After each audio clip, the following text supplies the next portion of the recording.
All right, welcome to Monday Night Bible Study. All that stuff from chapter 1 all the way up through chapter 7, coming up to chapter 8, all that was things we needed to learn coming up to this. And the things that we're going to learn in chapter 8 set the stage for the things that follow after it.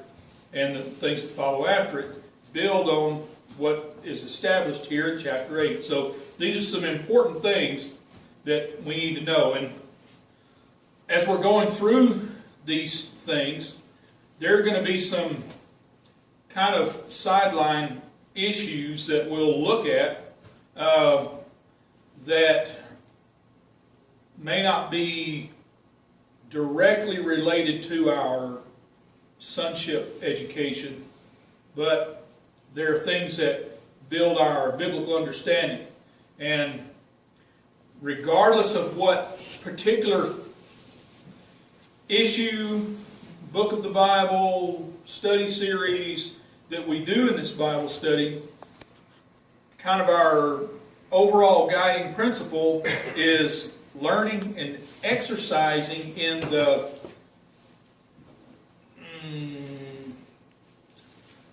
proper Bible study methods, effective Bible study methods that will equip us with the tools we need to study, read, and understand the Bible. Then the proper framework and all that, so we're not confused and we're not, misapplying scriptures, but we know that our understanding is right in line with what God's Word teaches and so forth. So that aspect too we'll always try to work in, because that's one of the most important things, and one of the things I'm committed to is trying to help myself, number one, and others learn the tools that we need to properly understand the Bible. So, we'll get started here in verse 17.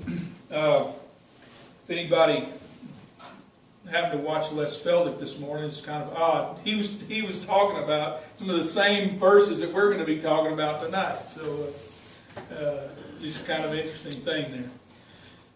Okay. Last week we talked about this, Romans 8:17.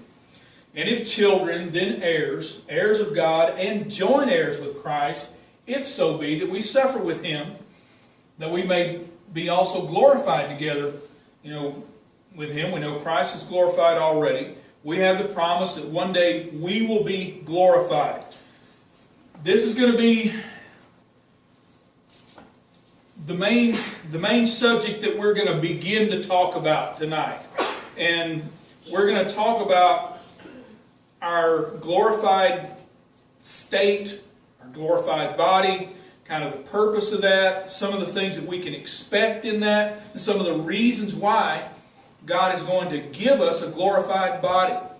If you remember back when we started this study, we talked about there's three, aspects of our relationship with Christ. It's our justification and our sanctification and our glorification. Well, we haven't really, Paul hasn't talked much about glorification yet. And that's because there were some things that he wanted all of us to come to understand before he got to this point. So now we're going to kind of begin to talk about that aspect of our sonship growth and understanding.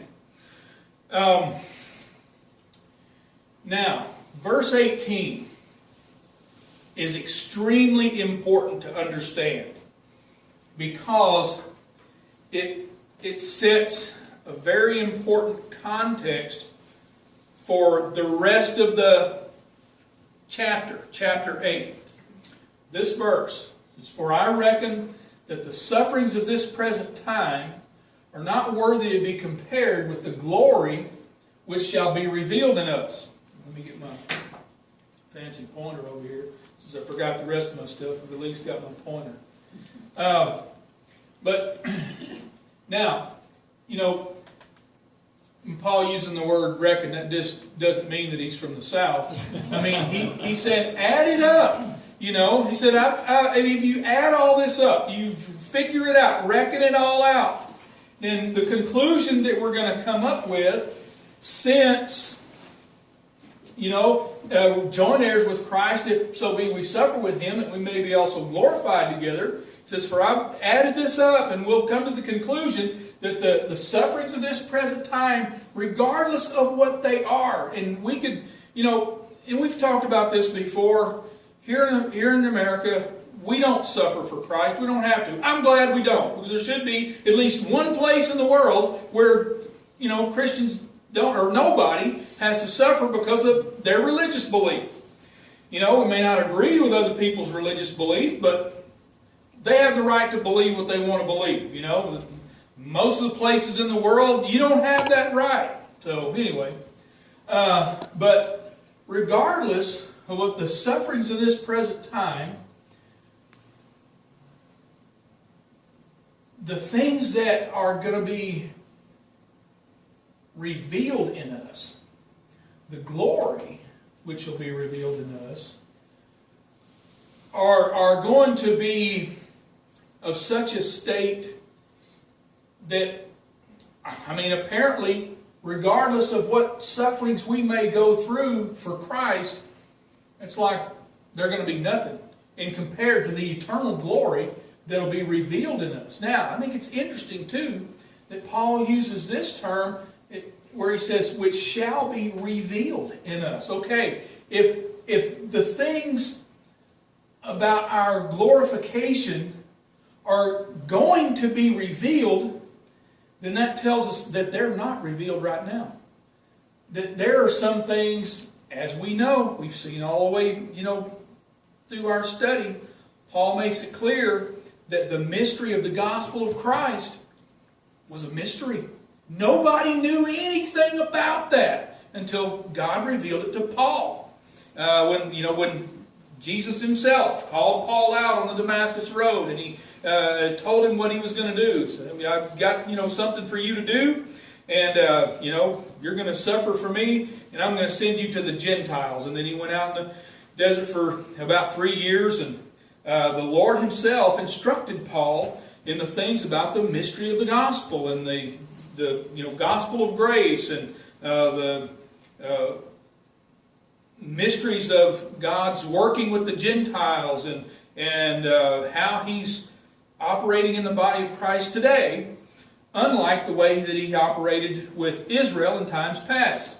But anyway, those things were not revealed. There are some things of future events, prophetic events, that God hasn't revealed. And I don't think he's going to reveal those things until those times are here, like, the 7-year tribulation and all those. There are things in there like, what does 666 mean, and who's the Antichrist, and all that kind of stuff. And, everybody tries to figure that out, and everybody's got ideas. I tell you, I don't think we know. It has not been revealed. And there are some prophetic things that are not going to be revealed. So anyway, there are things about our glorified state which we don't have a clue. But I guarantee you, whatever they are, they're going to be good. And we have some ideas about what those things are going to be. So we know we're going to be like the Lord Jesus Christ, his glorified body. We'll be similar to that. We may not have the same abilities that he had, but we'll have a glorified body like his, that's made alive by the Spirit, not by natural means. I mean, he could eat and all those things. I'm assuming we will be too. But we'll have some supernatural abilities above what we as human beings have now.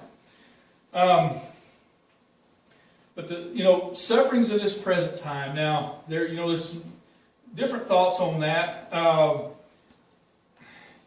You can't say that this doesn't include just sufferings of normal everyday life that we suffer because of the fallen nature of man and because of sin, because of the corruption of sin. Those things could be in here.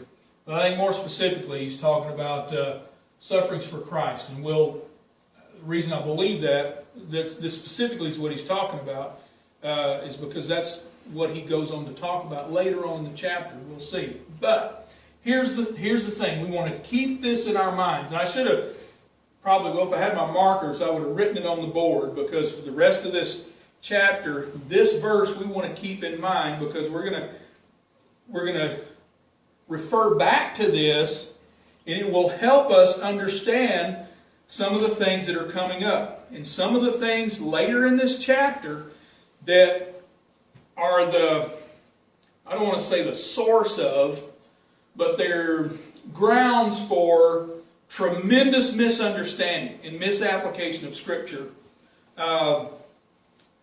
It will help us stay on track and get a clear understanding of those things by keeping this in mind and understanding that this kind of sets a context for the rest of the chapter. For example, he says, I reckon that the sufferings of this present time are not worthy to be compared with the glory which shall be revealed in us. Down here where he says, we know that all things work together for good to them that love God, to them who are called according to His purpose. One of the most misused, misapplied verses in the whole Bible. Well, let's bounce it back off of this. And so these all things that he's talking about are the sufferings of this present time. So anyway, I wanted to establish that thought in our minds. And remember that, because we're going to come back to this. It's very important, kind of a pivotal verse as we go through the rest of this chapter.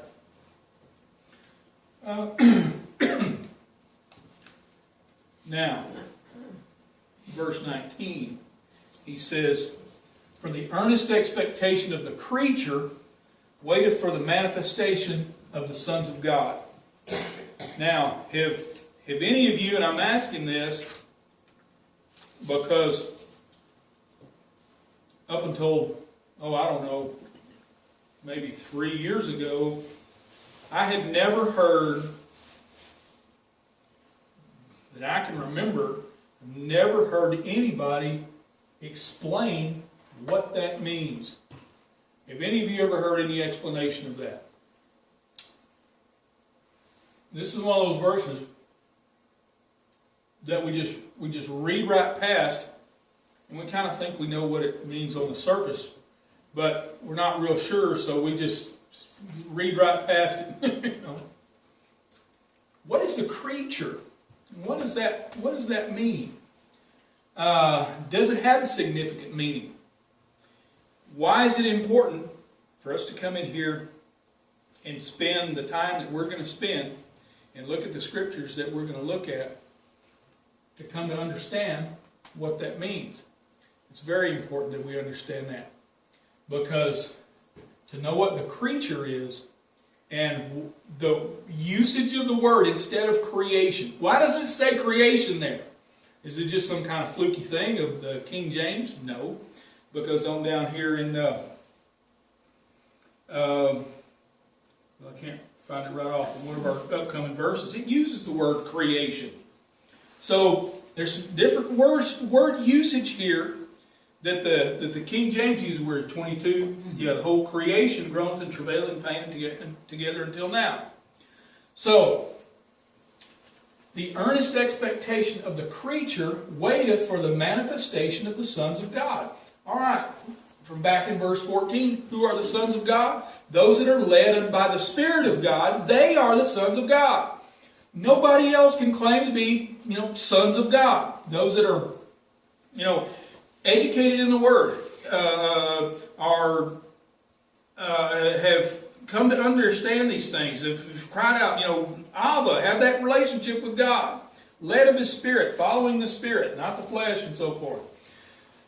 But the earnest expectation of the creature is waiting for the manifestation of the sons of God. Well, the manifestation of the sons of God is when the glory that will be revealed in us, when that happens, when we receive our glorified body, that is the manifestation, the making real, the appearing, the coming together of the sons of God. So this is telling us that there's an event in the future, a time when we will be glorified and be like Christ. Now, the reason this is important is because this is giving us the beginning of an idea of God's plan and purpose for us. Now, if the creature is waiting for the manifestation of the sons of God, then there has to be a reason for that. What is the creature? The creature, I had to put the galaxy picture back there, because this has a lot to do with, well, let's just read it. The creature is the balanced order of all created things, living and non-living, in heaven and earth. This includes man, it includes the spirit beings, that's the angels, that's the principalities and powers in the heavenly places and so forth, animals, fish, birds, the sun, moon, planets, and stars. This is like all things in this context, all created things. And the creature, okay, look at it like this. Think of it in its original created state, not the corrupted way that it is now. And really, see, here's one of the things that we should keep in mind. Now, that makes a tremendous difference. But we don't know. We don't have anything to compare the original creation to. All we know is the way it is now. And we can look at the creation now, or the creature, the whole created order of things, and we see irreducible complexity and incredible precision and intricate structure in the creation. And that's with it corrupted. You can imagine how it was in its originally created state. So think of the creature as all of God's creation properly functioning almost as a living thing, the whole thing. Now, we want to be careful. We don't want to drift over into, counterfeits like pantheism as well. God's in everything and everything is God and so forth. Or, animism, it's kind of ancestor worship and gets into, the emanated spirits and all those kind of things. Or, Eastern mystical philosophies or the force, that God is like the force that inhabits all things, the trees and the rocks and the animals and birds. That's not real. Huh? That's not real. No, and neither are lightsabers.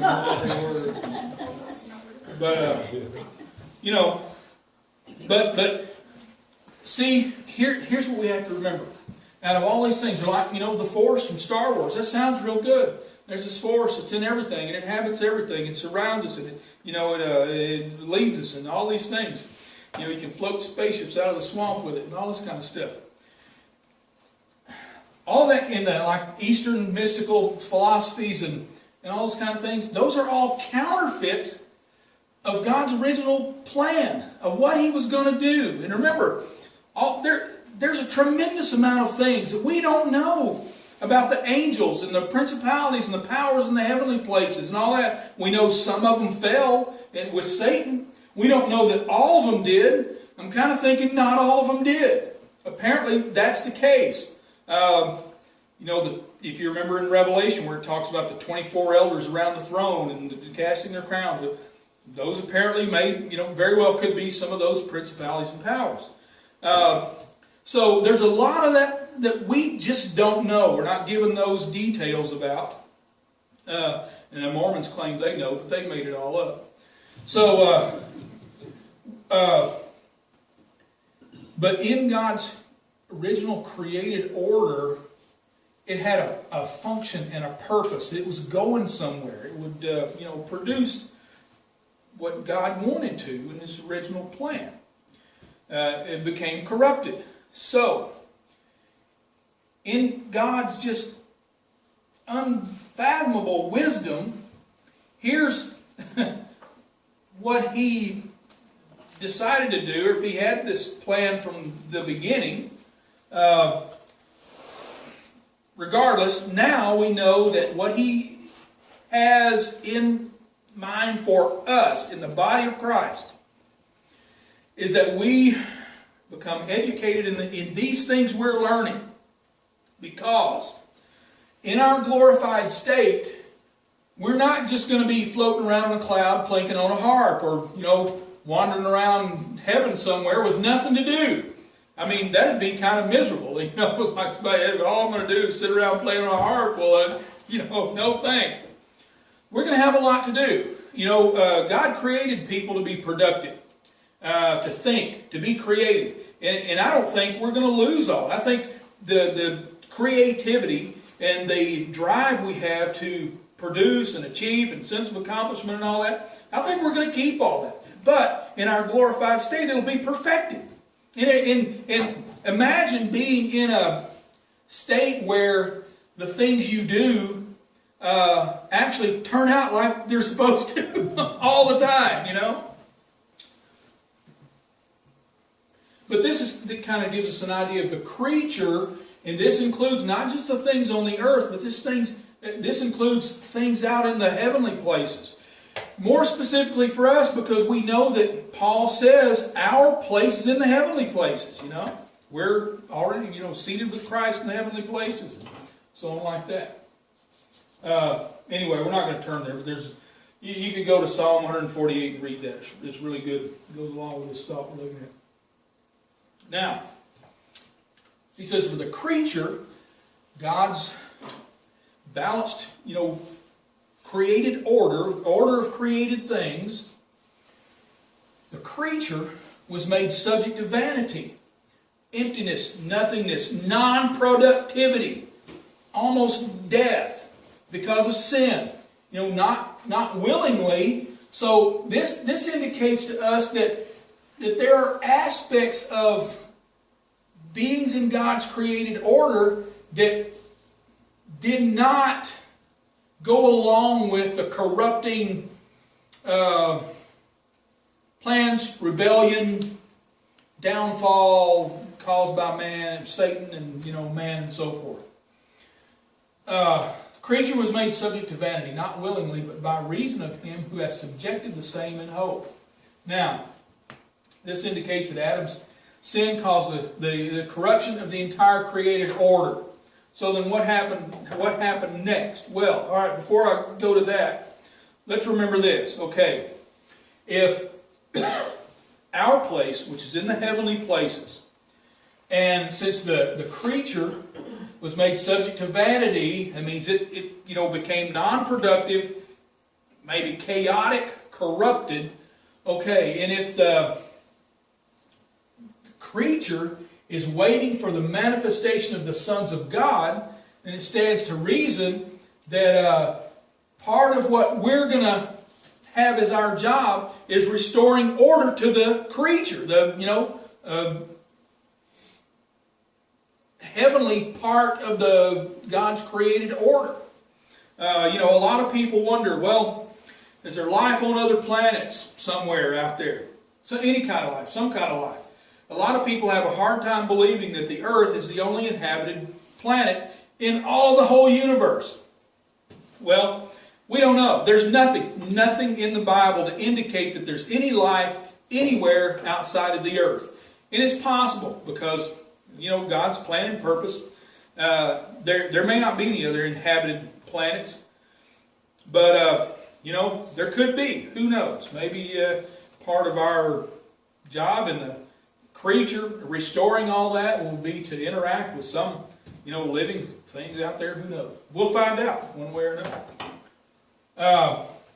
And the thing is, not only is God raising us up to function as grown-up, mature sons and daughters laboring with Him now, but that's the relationship we're going to have then in the heavenly places. We're going to have a lot to do. It's going to be good stuff. So the creature, when Adam's sin caused the corruption of the created order, so what happened next? Let's go back to Romans 1.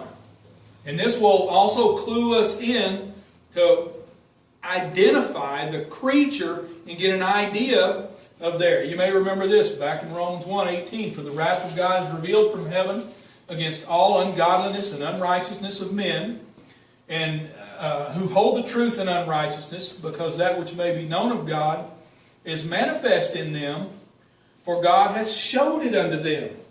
The other day I was looking at this, going back over these things, and a thought struck me I don't know how this, string of thoughts linked into this. But I was thinking about kind of specifically this verse. And I thought, the wrath of God is revealed from heaven against these things. Specifically this part, verse 19. Because that which may be known of God is manifest in them, for God has showed it unto them. Let me look at this next verse and then I'll come back to this. I think we want to read this. Yeah. For the invisible things of Him from the creation of the world are clearly seen, being understood by the things that are made, even His eternal power and Godhead, so that they are without excuse. Because that when they knew God, they glorified Him not as God, neither were thankful, but became vain in their imaginations, and their foolish heart was darkened. You remember the definition of Satan's darkness? The cleverly crafted set of untruths that are designed to replace God's truth by being more appealing than the truth itself. Satan has never stopped using the same tactic. He used it with Adam and Eve. Everybody since then, he's using it now, and he will use it in the future. Professing themselves to be wise, they became fools and changed the glory of the uncorruptible God into an image made like to corruptible man and to birds and to four-footed beasts and creeping things. Wait a minute.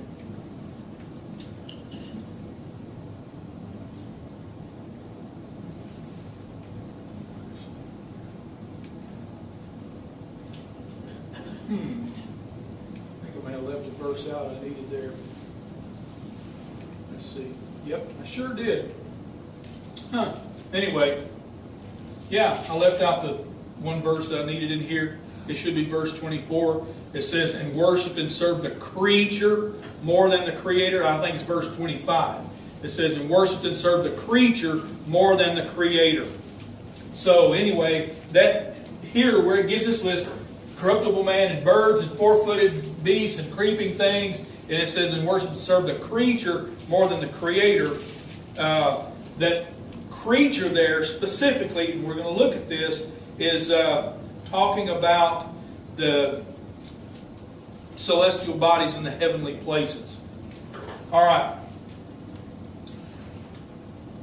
Pattern equals purpose. Psalm 19:1 says, the heavens declare the glory of God, and the firmament showeth His handiwork. Well, you probably can't read that in red, so I'm going to skip over that and I'll come back to it. The creature in the heavenly places was designed for a specific purpose. That purpose was to give testimony to God's creative power, wisdom, and glory. Sin and corruption robbed mankind of the ability to read it. Instead, they began to worship it. Here's what I thought the other day.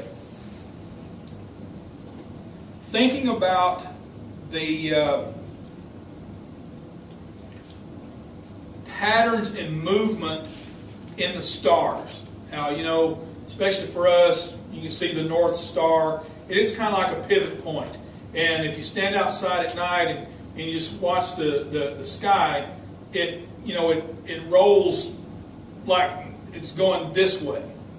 And, certain stars, rise at a certain time, and planets that they're visible at that certain time, and so forth. And these things are precisely predictable.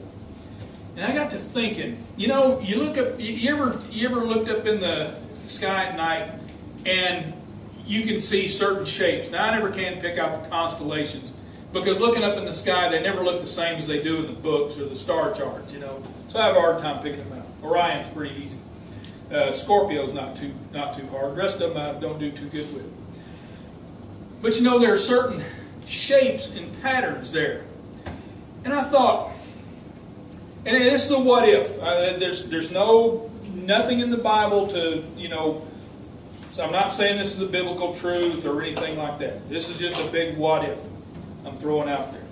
What if the way God created the stars and planets, their patterns and their movement, we know they were given for signs and so forth, seasons. They're an accurate clock, calendar, and and so forth like that. What if for Adam and Eve, maybe for a generation or two down from them, but what if Adam and Eve knew how to read the stars? What if there was a language written there? What if it was written, all right, those patterns that we see, triangle shapes and different shapes and stars and so forth, the sizes of the stars, the color of the stars, what if all those things were a written language? And if you could stand outside at night and as that scroll of the sky unrolled all night, you could read the things in the stars. What if God had written things in the stars about how things were created? Those things that we wonder about, that we don't have a clue. Things about nature and the movement of the things in the heavens and how things operate, and things about Himself. What if He had written all those things in the stars? And Adam and Eve, maybe a few generations after them, could read those things. But then they lost it. Or maybe they didn't lose it. They substituted something for it. Or you had to have the wisdom or the mental capacity that Adam and Eve were originally created with in order to read it. To them it was simple. But that's why we can look up there and we couldn't make heads or tails of it. It'd be like trying to read cuneiform. You know what that is? The old Babylonian writing where they took the little stick and made triangle shapes in the clay, and there's people that can just read that, boys. But here again, I'm just throwing out a big what if. But what if those things were written in the heavens, and those original people could read them, and in God's original plan, without sin corrupting the world, everybody, every human being who ever lived would have been able to read that every night. And it may have been, fairly complex. It may have taken you, years to read it all, but it was all there. So anyway, interesting thought that, I guess we'll find out. Maybe that's, it's not there now, as it may have been originally. All right, let's move on. But whether that was the case or not, instead of seeing the heavenly bodies for what they were there for, they began to worship those things. Deuteronomy 4:16, God gave them a warning. He said, lest ye corrupt yourselves and make you a graven image. Well, I didn't put the verse in here, but I'll give a quick paraphrase. The reason he's making this statement, he told Moses, don't let anybody come near the mountain. And he's telling all of Israel, he said, I did not show myself to you. I did not want you to see me because I don't want you to know what I look like. It's because if you knew what I look like, you would have started making images, this is God. So lest ye corrupt yourselves and make you a graven image, the similitude of any figure, the likeness of male or female, the likeness of any beast that is on the earth, the likeness of any winged fowl that flieth in the air, the likeness of anything that creepeth on the ground, the likeness of any fish that is in the waters beneath the earth. Where have we seen that before? Let's see. Oh yeah, right here. Paul talked about that. Change the glory of the corruptible God into image made like corruptible man, birds, four-footed beasts, and creeping things. He said, and lest thou lift up thine eyes unto heaven, and when thou seest the sun and the moon and the stars, even all the host of heaven, shouldest be driven to worship them and serve them, which the Lord thy God hath divided unto all nations under the whole heaven. So just this one passage here gives us a qualifier, an identifier for what the creature is. Back over there in Romans, the verse I left out, which said, and worship and serve the creature more than the creator. All these things, animals, birds, fish, sun, moon, stars, and the host of heaven. This would have been, some of the principalities and powers, the angels and so forth that the people knew about. They began to worship those. And over in Colossians 1, Paul warned them about worshiping of angels. So those things stuck around in pagan religions. In 2 Kings 17, this was, if you remember from the cycles of judgment, this was going into the 5th cycle of judgment. This is the thing that, triggered that cycle, that 5th cycle. It says, they left all the commandments of the Lord their God and made them molten images, even 2 calves. Remember, that was Jeroboam that did that, and made a grove and worshipped all the host of heaven and served Baal. So the host of heaven there would be the, not only angelic beings, but also the sun, moon, stars, and planets, and so forth. Could also include ancestors. Can't really, iron that, you can't nail that down, but it's possible, as part of ancient, pagan worship. Host of heaven. Then over in 2 Kings 23.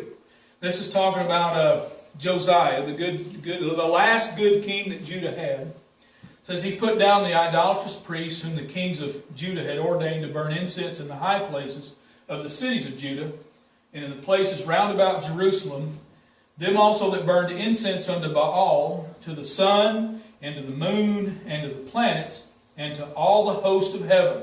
So we find this was one of the things that Israel and Judah did that constituted walking contrary to God and caused that 5th cycle of judgment to come on them. Directly, what God had told them not to do over there in Deuteronomy 4. So anyway, this all gives us indication of what we're talking about in the creature, and this includes the heavenly bodies as well. Sun, moon, stars, and planets, and those things. And Nehemiah, he says, and this is his prayer, kind of confessing what they had done and how they wound up in the shape they're in, even though he's back in Jerusalem trying to rebuild the city. Thou, even thou, art Lord alone. Thou hast made heaven, the heaven of heavens, with all their host, the earth and all things that are therein, the seas and all that is therein, and thou preservest them. And the host of heaven worshipeth thee. So this gives us an indication that the host of heaven is not just talking about stars and planets. This is talking about some kind of living beings, because, they worship thee. Now, we can't say that it absolutely cannot mean, stars and planets, because we know that Jesus said that if his disciples didn't cry out, testify of him, that the rocks would cry out. So there's something about even what we think of as inanimate objects, rocks and so forth, all the created things, even inanimate things, have some kind of connectivity to their creator. They know their creator. So whether it's some kind of angelic beings, or if it is applying to, celestial bodies, they worship the Lord God of heaven.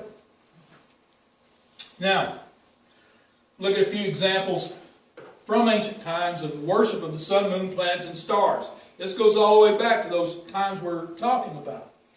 This is the Nabonidus stela, or stela, however you want to pronounce that, showing symbols of the sun, moon, and the planet Venus.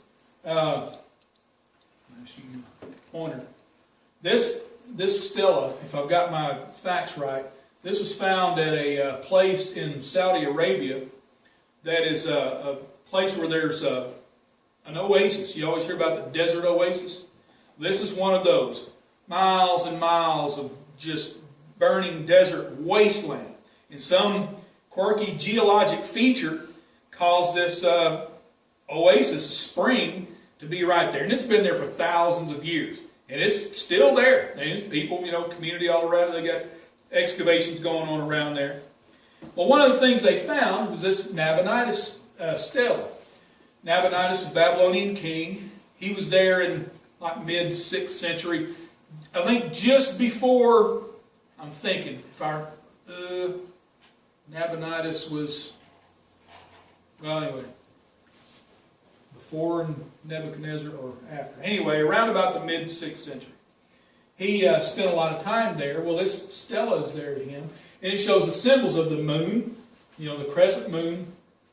And this symbol, which, it's not round, it doesn't really look like what you think of as the sun.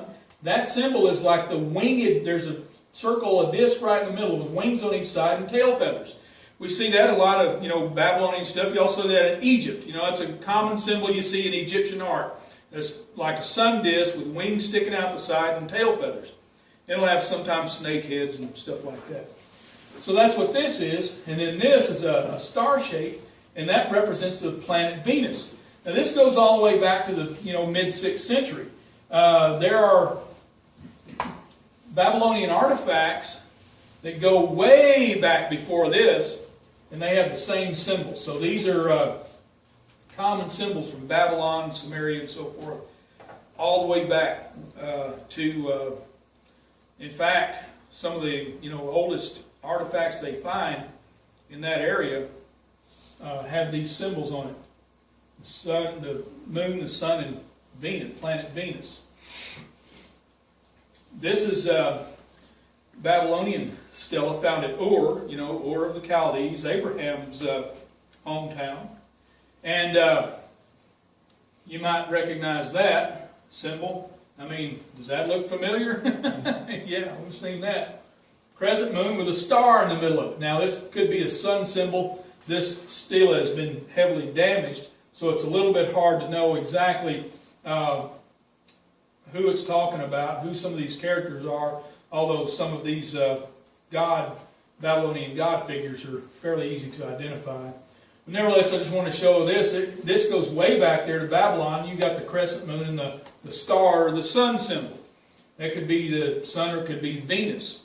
Probably Venus. They worshipped Venus as the mother goddess. Also, the crescent moon symbol symbolizes another aspect of Venus. The way this is turned, it looks like horns. That also symbolizes the horns of Venus, and is an indicator that this star symbol is Venus, in the horns of Venus. If you don't know what the horns of Venus are, I read this somewhere here a while back. It's interesting. One of those interesting, trivial, astronomical facts, but it makes a lot of sense if you're, like I am, obsessed with seeing meanings and current correlations between these ancient pagan symbols, and that we still see them now. The planet Venus has been worshipped since all the way back as a mother goddess figure, symbol of power, and so forth. Let me go ahead and let's see. Well, we'll just stay right here for a second. Now let me go ahead and go, because I can explain this about I got another picture coming up that'll kind of illustrate better the horns of Venus, what we're talking about. Okay, this is a familiar symbol. We see this everywhere today. Crescent and the star, it represents many different things. It's not just the crescent moon or Islam. We know this is the symbol of Islam. Not all Muslims recognize this symbol as a symbol of Islam. This was adopted as Islam's symbol. Well, according to one historical account, back during the Ottoman Empire, when the Ottoman Turks conquered Constantinople, which was under Roman rule, the Romans used this crescent and star symbol to symbolize their goddess Diana. You may remember all the way from the Bible, back when I think it was Paul at Ephesus, when they went into the greatest Diana of the Ephesians, Well, this is a symbol of Diana, the Roman goddess. Same as Venus, same as Ishtar, and all these other. Anyway, adapted as the Islamic symbol, but it goes way back into antiquity as the symbol of the mother goddess. And there's some other aspects of this. Let's see. Now let me go ahead and... Alright. Now, normally when we look at this, we see what? We see a crescent moon and a star. Well, there's more to that. And I don't want to go into a whole big long thing about, esoteric occult symbols and all that kind of stuff. But since this is such a prominent figure in our world today, there's a couple of things we need to understand about this. Normally, when we look at this, we see a crescent moon. Another meaning to this, and one that's probably more ancient than just the crescent moon, especially incorporated with the star, and the five-pointed star pretty much always symbolizes Venus. Okay. This not only represents a crescent moon, but it represents the sun being overtaken by the moon in an eclipse. So, what this symbolizes is a union between the moon and the sun, the mother goddess, and, Baal, or the sun, the father goddess, the Osiris, Isis, Horus, Egyptian triad, goes all the way back to Babylon with the, Nimrod, Semiramis, Tammuz. That's what this symbolizes. This a union between sun and moon, and produces this star. And the star,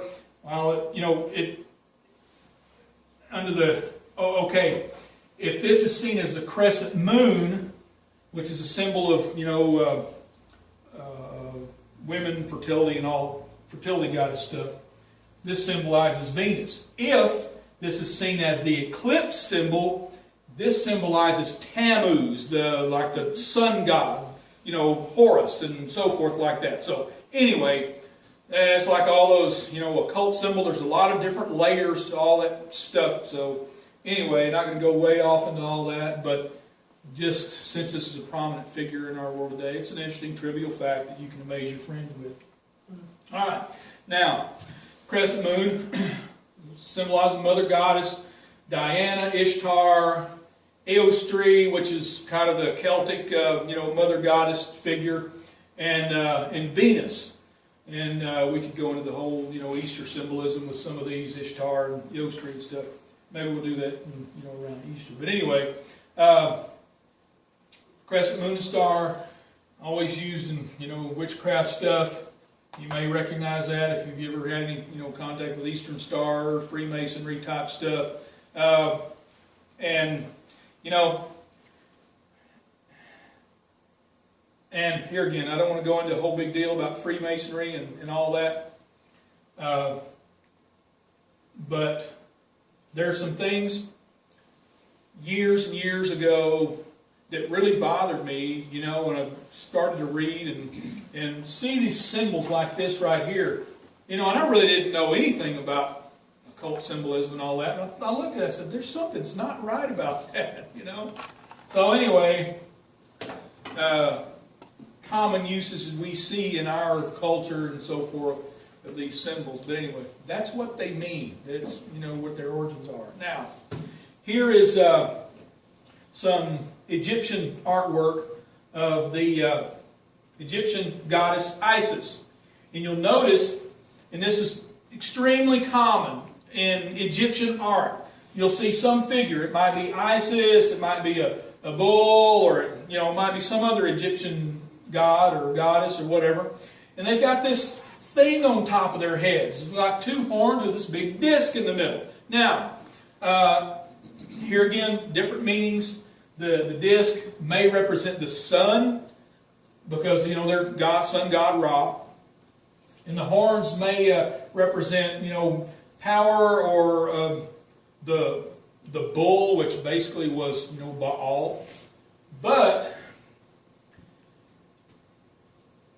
probably, or more probably, and more likely, in fact, it is the case that one of the most prominent meanings for this symbolism is that this disc represents the earth, and the horns represent the horns of Venus. The reason this symbol is, the horns of Venus, is because, and here's where I needed my markers so I could draw this on the board, and I went off, forgot them. But okay, if the way Venus appears in the sky, part of the year it's known as the evening star. It appears in the evening. You'll see it in the west. and then it makes a transition, and then it'll appear in the east, and it'll be the morning star. You look out about 5 o'clock in the morning, there's Venus bright up there in the sky. And it's there until the sun comes up, and then you can't see it anymore. Well, if you track the pattern of Venus in the west, it comes up and it makes kind of a curve pattern like a horn. And then it goes back down following the same pattern. It transits, and then it comes up on the east, and it makes basically that same horn shape in its pattern in the east. And then it goes back down. And so that's the way Venus. It's either in the east or it's in the west. It's the way you'll see it. And so back when they began to observe all those things, and they began to worship all the hosts of heaven, and they began to worship the sun and moon and the stars and all that kind of stuff, there's this whole world of symbolism about Venus and the mother goddess, and really one of, if not the most prominent thing about it, is the horn shape that it comes up on each side of the earth and all that kind of stuff. So anyway, when you see that, now you know kind of what's behind that Egyptian symbol that you see on these characters' heads. It has to do with the worship of the sun, moon, stars, and planets that they started way back there when they began to worship and serve the creature more than the Creator. Now back to Romans 8.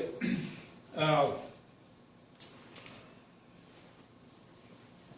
talking about the creature is waiting for the manifestation of the sons of God. It's waiting for the time when us believers in Christ are changed into our glorified body and we're in the heavenly places.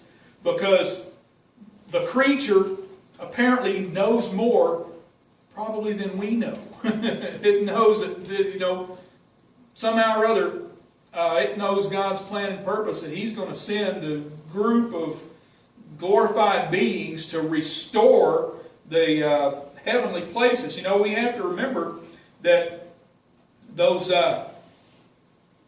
three heavens, that's what Paul talked about. There's, God's throne way up there, and then there's the atmosphere we think of, and then the place where the, stars and planets are, outer space, those heavenly places. Well, those heavenly places right now are occupied by Satan and his forces. So you can imagine what kind of shambles that's going to be by the time they're kicked out of there. So, and whatever, we're going to do to restore all that, there it's waiting for it. Because the creature itself also shall be delivered from the bondage of corruption into the glorious liberty of the children of God. So, just as, we're delivered from the bondage of corruption spiritually already, and one day our bodies will be delivered from the corruption, also the creature's going to be delivered too. And apparently we're going to have some part in that, in its deliverance. All right, let me think of where I want to stop here tonight. I think, let's go to...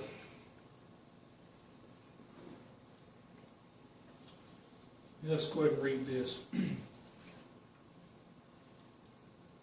Yeah, we'll go ahead and read this. We're going to probably come back to this, but I think we're going to stop tonight at verse 24. Yeah, let's go ahead and read this because we're going to kind of come back, pick up here next week and proceed through this.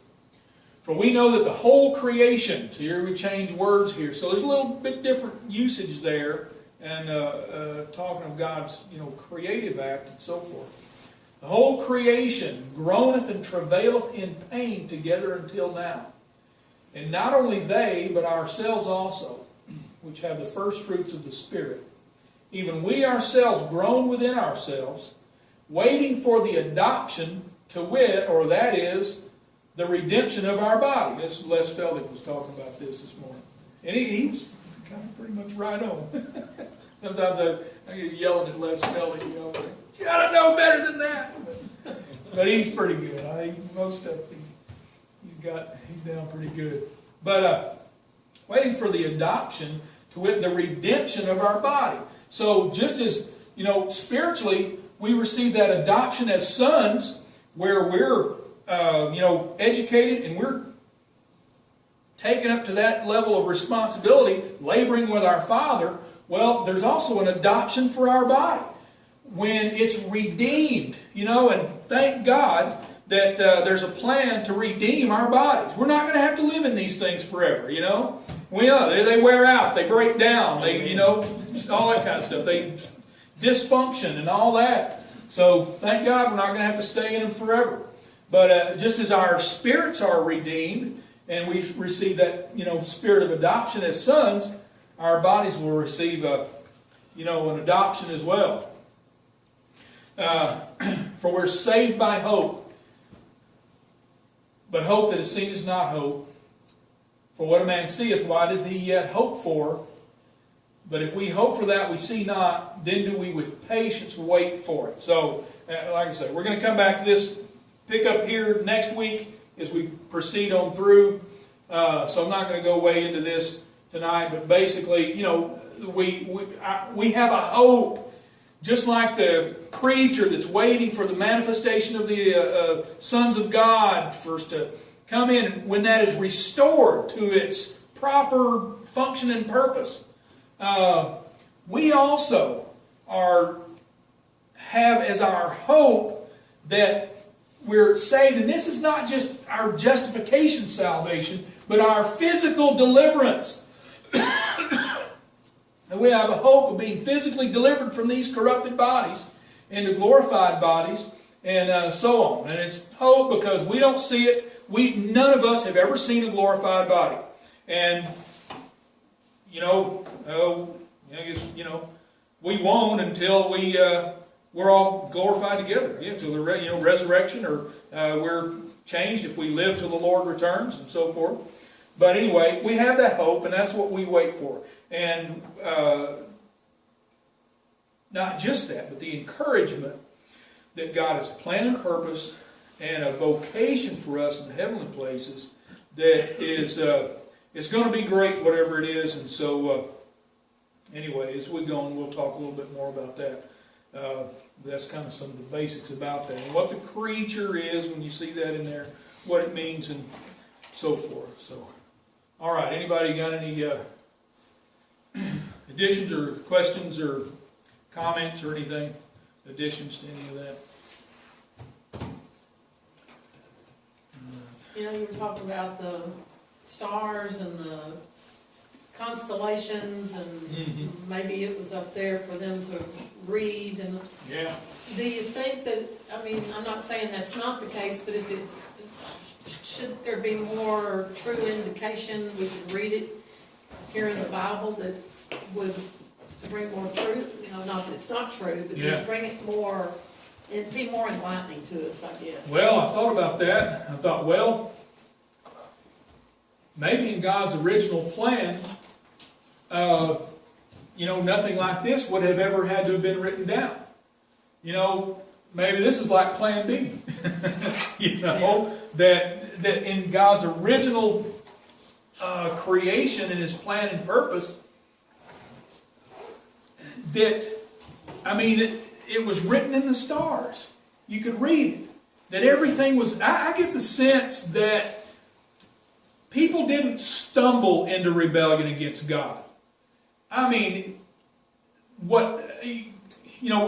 know that God hadn't, apparently, by what we find indicated in the Scriptures, God hadn't revealed a tremendous amount about Himself to them, but those original people, Adam and Eve, and their close direct descendants, they apparently knew a tremendous amount more about creation than we do. They saw the original creation. They interacted with God directly.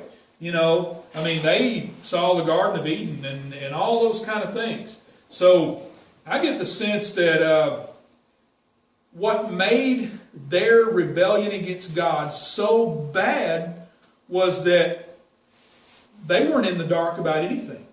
They had it right there, clear. It was clear as a bell to them. And they chose to turn away from it, you know. So, but anyway, yeah, I thought about that. I thought, well, you know, maybe God had those things originally, and it was obvious, it was clear, it may have been written in the heavens. Maybe it wasn't, but it could have been that when man made the bad choice and it all fell, then, you know, I mean, God in His wisdom, He knew what He was going to do, but He also had within His ability for, you know, different options. I honestly believe that Adam and Eve had the option to not sin. That, you know, it was the original plan. But anyway, we'd go on. It'd be real hard for them to read it now with all that stuff. Yeah. Carson, you know, you take a look at the, of course, we're blessed in the fact that we live far enough away from the cities that we can see the stars. Yeah. And wouldn't it be a black world if we didn't have the stars? Yeah. Oh, yeah. Yeah. It's a light of hope. Yeah. I know I was born and raised in the country, and we was far enough out. I just standing. Think how small I was. Yeah. Compared to the big aura of the world. And what is the world? It's not just the planet that we walk on. It's the whole encompassing thing. Yeah. But the beauty of it, the stars. I know the Milky Way, and just lay out. And I know as kids we used to lay out on the pallet and just look at the stars and pick out the planets. You know, you can see. It was kind of neat. There's one thing we liked about when we go out there to northwestern Colorado with dinosaur days. Because, I mean, you're way away from any towns. Right. And boy, it's just, you had no idea there's that many stars in the sky, you know. Clear, you know, mountain air, and you just see them. Yeah. And, you know, you go out in the desert. I'd be out in the desert at night, you know, and you see the stars and those things. It makes you realize how small you are. Yeah. And you know, this is one of the baffling things to secular scientists, evolutionists, is that the more they learn about the stars, planets, and all those things, the more they're baffled at how did it happen. And the more they learn about the, minute, intricate accuracy of the Earth, positions of the other planets, size and position of the sun, characteristics of the sun, all those things, all minute, the moon, you know, we talked about the moon here a while back, and all that, minutely work together to make life possible on Earth. I mean, you know, they know they can see or, you know, detect other stars that are similar to the sun out there, and all they have is huge bands of just rock and junk circling around them, no planets. That rock and junk didn't form into planets like the evolutionists say that ours did. There are, you know, suns out there that are not that much different from our sun, but ever so often they emit these huge solar flares that would decimate any living thing within, you know, millions of miles close to it and all that kind of stuff. Life impossible in that solar system. So there are a tremendous amount of things that point to the specific design of our solar system and how it functions to sustain life here, right here. So, you know, the other side of the coin, you know, you think about, well, we seem to be thinking about our planet and the planets of our solar system. Mm-hmm. But infinity is forever. Yeah. And so you realize there's something bigger than us. Yeah. Well, you know, the Bible says over and over that God stretched out the heavens. Mm-hmm. And Dr. Ball's done a lot of study. He can explain this pretty well. He says, you know, basically like this. If you stretch space, you stretch time with it. Right. So I just think there are things about the vastness of space that it appears that way to us, but from God's perspective, it doesn't. You know, it'd be like taking an ant and describing to them how far it is to the Empire State Building, you know. Nobody could ever get that far. That's, you know, well, that's kind of us. We're not even an ant compared to God, but, you know. What's There- amazing is how far away the stars, you know, Really are. how Yeah. far away it You is. can Yeah. envision it, but you can't grasp it, because you can't grasp infinity. Yeah. Yeah. That's like the old saying is, you take two lines, and as they further away they go, they become one. But in essence, they're really not. They're still separated by Yeah, the same, look like that. look like they are. But that's But you know, I mean, we're created beings that are limited by time and space. God is not. He's outside those boundaries of He the set laws the of physics that, you know, we're governed by. So anyway, amazing stuff. All right, if there's nothing else, let's have a word of prayer, and everybody be careful out there on slick, muddy roads.